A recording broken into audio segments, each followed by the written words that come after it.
نیلی نیلی فضا ہے اور ہوا مست کر دینے والی ہے، اس لیے پرندے اپنے گھونسلوں میں ٹھہرتے ہی نہیں ہیں اور اس مست کر دینے والی ہوا میں اڑتے پھرتے ہیں۔ وہ جوئے کوہستاں اچکتی ہوئی، اٹکتی لچکتی سرکتی ہوئی۔ جو کہتے ہیں ندی کو، جوئے کوہستاں پہاڑی ندی۔ اچکنا کودنا مطلب ہے اس کا، اٹکتی ہے رکتی ہے، لچکتی ہے یعنی کہ ناز نخرے سے چلتی ہے، اور سرکنے کا مطلب ہے آہستہ آہستہ چلنا۔ پہاڑی ندیاں اچھلتی کودتی ہوئی، بل کھاتی ہوئی، سرکتی ہوئی مستی میں بہے چلے جا رہی ہیں۔ اچھلتی پھسلتی سنبھلتی ہوئی، بڑے پیچ کھا کر نکلتی ہوئی۔ پیچ کھانا سے کیا مراد ہے کہ بل کھانا، سنبھلتے ہوئے سنبھالتے ہوئے اپنے آپ کو سنبھالتے ہوئے ڈھلوانوں سے تیزی سے چلتی جاتی ہے یہ ندی۔ رکے جب تو سل چیر دیتی ہے یہ، پہاڑوں کے دل چیر دیتی ہے یہ۔ سل چیر دینا کا مطلب ہے پتھر کی سل بھی کاٹ دینا۔ جب ندی ذرا رک جاتی ہے تو بہاؤ کے زور اور شور سے پتھروں کو ٹکرا کر ٹکڑے ٹکڑے کر دیتی ہے، یہ پہاڑ کا سینہ بھی چیر کر رکھ دیتی ہے۔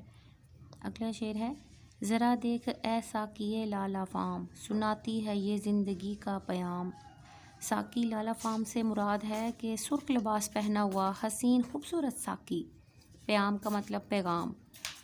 اے پھولوں کے جسم والے ساقی، ذرا اس ندی کو گہری نظر سے دیکھ، یہ زندگی اور بیداری کا پیغام پہنچانے کی ذمہ داری پوری کر رہی ہے۔ اقبال مسلمانوں کو یہ بتانا چاہ رہے ہیں کہ زندگی ایسے ہی ہے جیسے کہ ایک ندی ہے، لٹکتی اٹکتی لچکتی سرکتی ہوئی، کبھی اوپر کبھی نیچے پیچ کھاتی ہوئی، تو مشکل بھی ہے اور رواں بھی ہے۔ پلا دے مجھے وہ میں پردہ سوز، کہ آتی نہیں فصل گل روز روز۔ میں پردہ سوز کیا ہوتا ہے؟ پردے کو ہٹا دینے والی شراب۔ اور اقبال کہہ رہے ہیں کہ اے ساقی مجھے ایسی شراب پلا دے جو تیرے اور میرے درمیان پردے حائل جو ہیں وہ ختم کر دے، کیونکہ پتہ نہیں پھر جانے کب یہ بہار آئے، بہار کبھی کبھی آتی ہے۔ وہ میں جس سے روشن ضمیر حیات، وہ میں جس سے ہے مستی کائنات۔ میں شراب کو کہا جاتا ہے یہاں پہ، اور اس کا مطلب ہے کہ اے ساقی مجھے وہ شراب پلا جس سے زندگی کی حقیقت اور کائنات کا سرور حاصل ہو۔ سوز و ساز ازل سے مراد جوش و جذبہ بھی۔ وہ میں جس میں ہے سوز و ساز ازل، وہ میں جس سے کھلتا ہے راز ازل۔ راز ازل سے مراد اللہ تعالیٰ ہے۔ ان دونوں اشعار میں یہی بات ہے کہ اے ساقی ہمیں ایسی شراب عنایت کر جس سے زندگی کا ضمیر جگمگا اٹھے، اور اس میں وہ کیف اور سرور ہو جو ساری دنیا کو مست کر دے، وہ شراب جو ازل کے سوز سے لبریز ہو، جو دنیا کے وجود میں آنے کا راز کھول کر رکھ دے۔ اٹھا ساقیہ پردہ اس راز سے، لڑا دے ممولے کو شہباز سے۔ اس بند کا آخری شعر ہے کہ اے ساقی اپنے عشق کی شراب پلا اور مجھے اس کائنات کے راز سے آگاہ کر دے، اور ممولے جیسے کمزور پرندے کو وہ ہمت عطا کر کے وہ شہباز سے جا لڑے۔ ممولہ ایک نہایت کمزور سا پرندہ ہے، اور شہباز اقبال کا شاہین ہے جو کہ نہایت طاقتور پرندہ ہے، یعنی کہ ہم کمزوروں کو قوت اور طاقت عطا فرما۔ بند نمبر 2 دیکھتے ہیں، زمانے کے انداز بدلے گئے، نیا راگ ہے ساز بدلے گئے۔ انداز کا مطلب ہے طور طریقے، راگ گانا ہوتا ہے، ساز موسیقی کے آلات کو کہا جاتا ہے۔ اب زمانے کے وہ انداز نہیں رہے، نیا زمانہ ہے، اس کے طور طریقے بھی نئے ہیں، پرانے ساز باقی نہیں رہے۔ ہوا اس طرح فاش راز فرنگ، کہ حیرت میں ہے شیشہ باز فرنگ۔ فرنگ انگریزوں کو کہا گیا ہے، راز فاش ہونا انگریزوں کا راز کھلنا۔ حیرت کا مطلب حیرانی ہوتا ہے، شیشہ باز کہتے ہیں شوبدہ باز، یعنی کہ نئے نئے چالے چلنے والے کو۔ یورپ میں موجود انگریز اور جو یہاں برصغیر پر قبضہ کیے بیٹھے ہیں، ان کے بھید کھل گئے ہیں، فاش ہو چکے ہیں۔ وہ خود ہی اپنی عیاری اور مکاری کے ظاہر ہونے پر دنگ بھی رہ گیا ہے انگریز، کیونکہ وہ سمجھے بیٹھے تھے کہ اس کی مکاری کا پردہ کبھی چاک نہیں ہونے والا۔ پرانی سیاست گری خوار ہے، زمیں میر و سلطان سے بیزار ہے۔ خوار کا مطلب بھی ذلیل ہونا، میر و سلطان کا مطلب ہے حکمران، بیزار کا مطلب ہے اکتائی ہوئی۔ اس شعر میں شاعر کہتے ہیں کہ سیاست کے پرانے ہتھ کنڈے اب رہ گئے ہیں، بیکار ہو چکے ہیں، ذلیل ہو چکے ہیں، اور یہ جو سارا جہاں ہے وہ ملوکیت کو نفرت اور بیزاری سے دیکھ رہا ہے، وہ یہ چیزیں پسند نہیں کر رہے جو انگریز دوسروں کو اپنا غلام بنا کر رہے ہیں۔ گیا دور سرمایہ داری گیا، تماشا دکھا کر مداری گیا۔ سرمایہ داری دور کیا ہوتا ہے؟ امیروں کا زمانہ گیا ہے اب۔ مداری تماشا دکھانے والا شعبدے باز کو کہا جاتا ہے۔ سرمایہ داری کا دور اب ختم ہو گیا ہے، اور یہ دور مداری کا تماشا تھا، اور تماشا دکھا کر مداری چلا گیا ہے۔ گراں خواب چینی سنبھلنے لگے۔ چینی عوام جو گراں خواب تھے یعنی کہ گہری نیند میں سوئے تھے، غفلت میں ڈوبے ہوئے تھے، وہ اب سنبھلنے لگے ہیں۔ ہمالیہ کے چشمے ابلنے لگے۔ چشمہ کو ہمالیہ دنیا کا سب سے اونچا پہاڑ ہے، اور چشمے ابلنے سے مراد ہے کہ قوموں کا بیدار ہونا، یعنی پہلے جو لوگ غفلت اور پستی کا شکار تھے وہ غلامی سے خود کو آزاد کرانے کی جدوجہد میں لگ گئے ہیں، اور ہمالیہ کے پہاڑ کے چشمے بھی جوش میں آ کر ابلنے لگے ہیں، یعنی ہندوستان بھی آزادی کی نعمت پانے کی کوشش میں لگ گیا ہے۔ دل طور سینا و فاراں و دونیم، تجلی کا پھر منتظر ہے کلیم۔ یہاں جی طور سینا سے مراد وہ پہاڑ جہاں حضرت موسیٰ علیہ السلام کو اللہ تعالیٰ کی تجلی دکھائی دی تھی، اور فاراں کیا ہوتا ہے؟ مکے کی ایک پہاڑی کا نام ہے۔ دونیم ہونا، دو ٹکڑے ہونا، اور تجلی کا مطلب ہے جلوہ، منتظر کا مطلب ہے خواہش ہونا، انتظار میں ہونا۔ کلیم کا مطلب بات کرنے والا، کلیم اللہ حضرت موسیٰ علیہ السلام کا لقب ہے۔ تو یہاں پہ اقبال کہہ رہے ہیں کہ طور اور فاراں جیسے پہاڑوں کے دل بھی دولت ہو گئے ہیں، اور حضرت موسیٰ علیہ السلام جیسے دیداری الہی کے لیے بے چین و بے قرار ہیں، یہ مسلمان بھی ایسے ہی اب بے چین و بے قرار ہیں کہ کوئی اللہ تعالیٰ کی مدد، ان کا جلوہ بھی ہمارے ساتھ شامل ہو اور ہم اس دنیا کا نقشہ بدل دیں۔ مسلمان ہے توحید میں گرم جوش، مگر دل ابھی تک ہے زنار پوش۔ زنار کہتے ہیں وہم کرنے والے کو، اور دلوں میں ابھی تک وہم ہے۔ مسلمان کی توحید میں گرم جوشی ہے، یعنی کہ جذبہ ہے، یعنی ظاہری طور پر تو مسلمان توحید کا اقرار کرتا ہے، جو شکروش سے اس کی تائید بھی کرتا ہے، لیکن ان کے دل ابھی تک غیر مسلموں کی مادی سرگرمیوں کی وجہ سے پستی اور وہم کا شکار ہیں۔ تمدن، تصوف، شریعت، کلام، بتان عجم کے پجاری تمام۔ تہذیب و تمدن یہاں مراد ہے، اور رہن سہن، تصوف روحانیت کو کہتے ہیں، اور شریعت اسلامی اصول و قوانین کہلاتے ہیں۔ کلام کا مطلب باتیں، بتان عجم غیر اسلامی طور طریقے، اور پجاری کہتے ہیں پوجنے والے کو۔ یعنی کہ اقبال کہتے ہیں کہ مسلمانوں کی انہی سرگرمیوں کی وجہ سے ان کے باطن تک ابھی تک کوئی مثبت اثرات نہیں پہنچے۔ تہذیب و تمدن ہو، تصوف و شریعت ہو، یا علم کلام ہو، مسلمانوں کی ہر چیز جو ہے وہ عجم کے بتوں کی پجاری ہے، اور ان میں اسلام کے ذکر و فکر کے حوالے سے کوئی دوڑ دھوپ نہیں ہے۔ حقیقت خرافات میں کھو گئی، یہ امت روایات میں کھو گئی۔ خرافات کہتے ہیں بیہودہ بکواس فضول باتوں کو، روایت کی جمع روایات ہے، یعنی کہ کسی کی بات نقل کرنا۔ اسلام کی حقیقت فضولیات میں دب کر رہ گئی ہے، اور مسلمان غیر اسلامی روایات میں کھو گئے ہیں۔ لبھاتا ہے دل کو کلام خطیب، مگر لذت شوق سے بے نصیب۔ لبھاتا ہے، اچھا لگتا ہے، کلام خطیب، خطبہ دینے والوں عالموں کی باتیں۔ بے نصیب کا مطلب ہے برے نصیب والا۔ لذت شوق کا مطلب ہے عشق کا جذبہ۔ مسلمانوں کے عالموں اور واعظوں کی جو تقریریں ہیں وہ دلوں کو تو لبھاتی ہیں، لیکن ان کے سینوں میں عشق حقیقی کی وہ لذت نہیں ہے۔ بیاں اس کا منطق سے سلجھا ہوا، لغت کے بکھیڑوں میں الجھا ہوا۔ لغت کے بکھیڑوں میں یعنی کہ لفظوں کے الجھاؤں میں، لفظوں میں کھو گیا ہوا ہے خطیب کا گفتگو، ان کا کلام۔ سلجھا ہوا یعنی کہ واضح، منطق کہتے ہیں فلسفیانہ باتوں کو۔ تو یہاں پہ جو ہے وہ علامہ اقبال کا مقصد کہنے کا یہی ہے کہ ادیبوں کی تقریروں میں منطق اور فلسفے موجود ہوتے تھے، ان کی باتیں سلجھی ہوئی معلوم ہوتی تھی، لیکن اب کیا ہے، بھاری بھرکم الفاظ ہیں، لفظوں کا ہیر پھیر ہے، اس کے علاوہ عملی طور پر کچھ دکھائی نہیں دیتا ہے۔ جو وہ باتیں کرتے ہیں ان سے ہٹ کے ان کے کردار اور عمل ہیں۔ وہ صوفی کہ تھا خدمت حق میں مرد، محبت میں یکتا، حمیت میں فرد۔ یکتا یعنی کہ بے مثال تھا، خدمت حق اللہ تعالیٰ کی عبادت میں مصروف رہتا تھا، حمیت کا مطلب ہوتا ہے غیرت یا شرم، فرد جو ہے وہ بے مثال کے معنوں میں یہاں پہ استعمال ہوا ہے۔ اقبال کہتے ہیں کہ صوفیہ کسی زمانے میں حق و صداقت کے علم بردار ہوتے تھے، عشق حق میں یکتا تھے، اسلامی حمیت اور غیرت میں ان کا کوئی ثانی نہیں تھا۔ عجم کے خیالات میں کھو گیا، یہ سالک مقامات میں کھو گیا۔ سالک بھی صوفی کو ہی کہتے ہیں، اور عرب سے باہر جو ہوں وہ عجم کہلاتے ہیں، یعنی کہ غیر اسلامی خیالات مراد ہے یہاں، اور مقامات سے مراد تصوف کے مختلف منازل مراد ہیں جو مقامات میں کھو گیا۔ تو یہاں پہ جو شاعر ہیں وہ کہتے ہیں کہ اب جو صوفیہ ہیں وہ غیر اسلامی رسومات اور عقائد میں کھو گئے ہیں، اور یہ مسافر جو ہیں وہ منزلوں میں کھو کر رہ گئے ہیں۔ بجھی عشق کی آگ اندھیر ہے، مسلمان نہیں راکھ کا ڈیر ہے۔ راکھ کا ڈیر سے مراد ہے بے حس، مردہ دل والا۔ تو اقبال جو ہیں وہ کہہ رہے ہیں کہ کیسا ظلم ہے، کیسا اندھیرا ہے کہ عشق حق کی آگ ہی بجھ گئی ہے، مسلمان راہ کا ڈیر بن چکے ہیں، یعنی عشق حق کو کھو کر مسلمان اپنی قدر و قیمت جو ہے وہ گوا بیٹھا ہے۔ اب شروع کرتے ہیں ہم بند نمبر 3۔ شراب کہن پھر پلا ساقیا، وہی جام گردش میں لا ساقیا۔ کہن کا مطلب ہوتا ہے پرانا، پرانی شراب، یعنی کہ پہلے والے مسلمانوں کا عشق اور جذبہ عطا فرما۔ ساقیہ شراب پلانے والے کو ہی کہا جاتا ہے۔ وہی جام سے مراد ہے وہی والا پہلے والا اسلامی اقتدار، اور گردش میں لانا یعنی کہ پھیرنا، حرکت میں لانا، پھر سے وہی دن، وہی مسلمانوں کا عروج جو ہے وہ واپس لے آئے۔ اے ساقی وہی سے مجھے پھر پرانی شراب پلا جو دل کی لگن بجھا دے، مجھے عشق کے پر لگا کر اڑا، میری خاک جگنو بنا کر اڑا، یعنی کہ مجھے عشق کے بالوں پر عطا فرما تاکہ میں محبت کی بلند اور پاک فضا میں اڑتا پھروں۔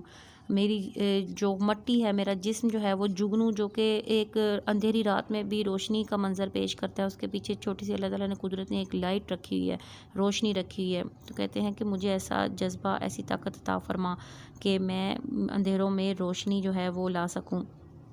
عشق پر لگانا، سچے عشق کا جذبہ پیدا کرنا۔ خرد کو غلامی سے آزاد کر، جوانوں کو پیروں کا استاد کر۔ خرد عقل کو کہا جاتا ہے اور پیر بوڑھے بزرگ کو کہا جاتا ہے۔ مسلمانوں کی عقل یعنی ذہن جو ہے وہ غلامی کی زنجیروں میں جکڑے ہوئے ہیں، اور انہیں ان قید و بند سے آزاد کر دے، اور نوجوانوں میں عشق رسول صلی اللہ علیہ وسلم سے وہ جذبہ پیدا فرما دے کہ وہ بوڑھوں سے بھی بازی لے جائیں۔ ہری شاہ ملت تیرے نم سے ہے، نفس اس بدن میں تیرے دم سے ہے۔ ہری تر و تازہ، شاہ ملت ملت کی شاخ، تیرے نم سے ہے، تیرے چھڑکاؤ، تیرے دیے ہوئے پانی سے ہے۔ نفس سانس اس بدن میں تیرے دم سے ہے۔ اے اللہ تعالیٰ، اے میرے رب، تیرے ہی کرم کے پانی سے اس قوم کا جو باغ ہے وہ ہرا بھرا ہے، اور ملت اسلامیہ میں جو لطف اور احسان ہے وہ تیری وجہ سے ہی زندہ ہے۔ تڑپنے پھڑکنے کی توفیق دے، دل مرتضیٰ سوز صدیق دے۔ تڑپنے اور پھڑکنے سے مراد ہے عشق حقیقی کا جوش و جذبہ عطا کرنا، اور دل مرتضیٰ یعنی کہ حضرت علی جیسا جذبہ جو کہ دنیا سے بے نیاز تھے، اور سوز صدیق، سوز کا مطلب بھی جذبہ، غم، حضرت ابوبکر صدیق رضی اللہ تعالیٰ عنہ جیسی دین سے محبت اور شدت عطا فرما۔ جگر سے وہی تیر پھر پار کر، تمنا کو سینوں میں بیدار کر۔ جگر سے مراد حوصلہ، دل بیدار کر، جگا دے۔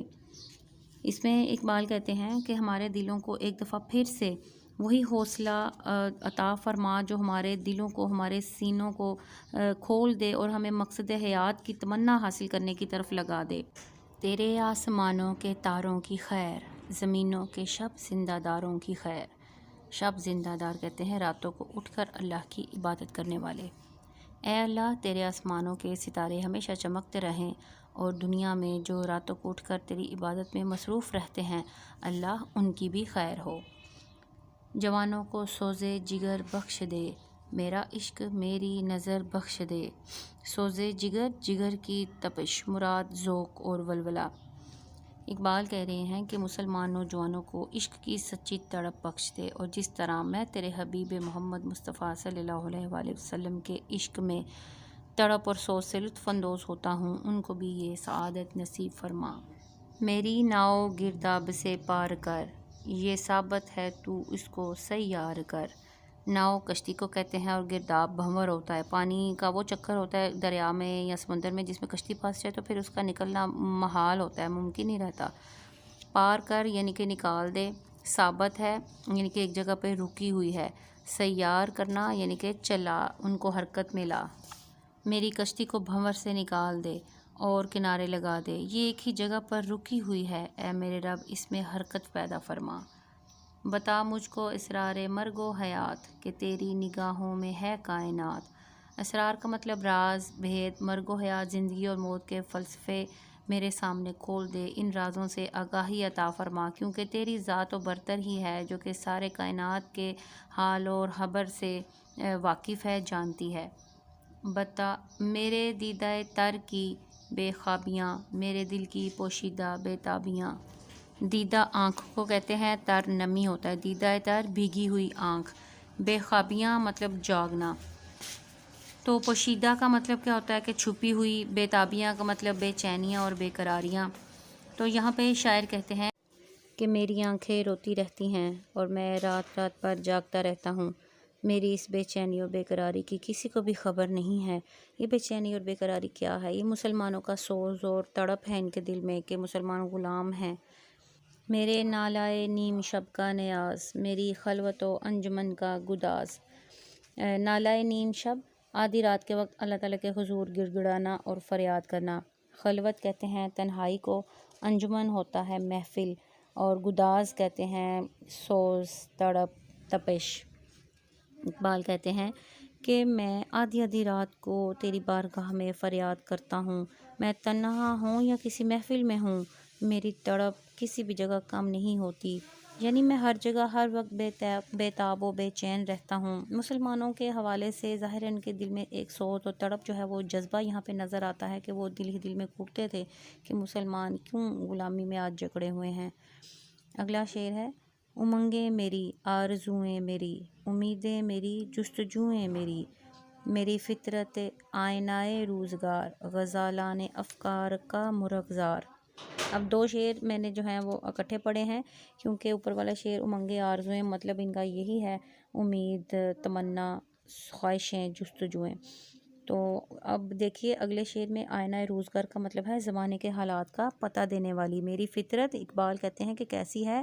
آئندہ آنے والے وقت کا پتہ دیتی ہے۔ غزالان افکار، خیالات کے جو ہرن ہیں وہ مرغزار کہتے ہیں سبزہ زار کو، چراگاہ کو، کھلی جگہ ہوتی ہے نا جہاں پہ ہرن چرتے ہیں، تو کہتے ہیں کہ میرے جو خیالات ہیں، میرے جو افکار ہیں وہ ایسے ہیں جیسے ہرن جو کہ تیزی سے ادھر سے ادھر آتا ہے اور کسی ایک جگہ پہ ٹکتا نہیں ہے۔ میرا ذہن فکر اور خیال کے ہرنوں کا سبزہ زار ہے۔ میرا دل میرے رزم گاہ حیات، گمانوں کے لشکر یقین کا ثبات۔ یہاں پہ دیکھیے جی، رزم گاہ حیات کا مطلب ہے زندگی کی جنگ کا میدان، رزم کا میدان جنگ کو کہتے ہیں، حیات کا مطلب زندگی۔ گمانوں کے لشکر کیا ہوتے ہیں؟ شک و شبہات کی فوجیں۔ یقین کا مطلب بھروسہ، اور ثابت قدمی سے ہے۔ تو اقبال کہتے ہیں کہ میرا دل میری زندگی کی جنگ کا میدان ہے، میرا سینہ خیالات کے لشکروں کی قیام گاہ ہے، میرا یقین اور ایمان ثابت اور قائم ہے، یہ انشاءاللہ ختم ہونے والا نہیں ہے۔ میں اسی امید اور یقین پر ہوں کہ مسلمان انشاءاللہ پھر سے اپنے عروج پر آئیں گے۔ یہی کچھ ہے ساقی متاع فقیر، اسی سے فقیری میں ہوں میں امیر۔ متاع فقیر، فقیر کی جمع پونجی جو ہے، اسی فقیری کا مطلب ہے غریبی، اور میں امیر ہوں، ساقی کا مطلب شراب پلانے والا، اس سے مخاطب ہیں، اس کو بتا رہے ہیں کہ میں نے جو کچھ بھی بیان کیا ہے یہی میرا سرمایہ ہے، میرے خیالات، میری شاعری ہی میری جمع پونجی ہے، اور میں اسی میں بہت خوش ہوں، میں اسی سے ہی خود کو بہت امیر سمجھتا ہوں کہ میرے خیالات ایسے ہیں جو دوسروں کو جگانے والے ہوں۔ میرے قافلے میں لٹا دے اسے، لٹا دے ٹھکانے لگا دے اسے ہے یہ لفظ۔ تو اقبال کہتے ہیں کہ یہ سب سرمایہ جو ہے میری قوم میں تقسیم ہو جائے، کاش یہ میری جمع پونجی پھر ٹھکانے لگے، یعنی جن کے لیے یہ سب ہے، جن کے لیے میں یہ کلام کہہ رہا ہوں، یہ باتیں کر رہا ہوں، وہ ان تک پہنچنا چاہیے تاکہ وہ اس سے استفادہ کریں۔ اور اوپر والے اشعار کو دیکھا جائے تو پھر یہی متاع فقیر جو ہے وہ پونجی حضور صلی اللہ علیہ وسلم سے عشق کی پونجی ہے، یعنی کہ اقبال کہتے ہیں کہ میرے دل میں بھی عشق رسول کی لو جل رہی ہے، اور یہی عشق رسول، اسلام سے محبت ہمارے تمام مسلمانوں میں بھی ہونی چاہیے۔ تو جی یہاں پہ 3 بند جو ہیں وہ مکمل ہوئے۔ میری کوشش تھی کہ میں سپیڈ بھی تیز رکھوں اور آپ کو سمجھ بھی آ جائے ہر چیز۔ امید ہے آپ کو ویڈیو پسند آئے گی، لائک کیجئے، دوسروں کے ساتھ شیئر کیجئے۔ اللہ حافظ، انشاءاللہ نیکسٹ ویڈیو میں باقی نظم پڑھیں گے۔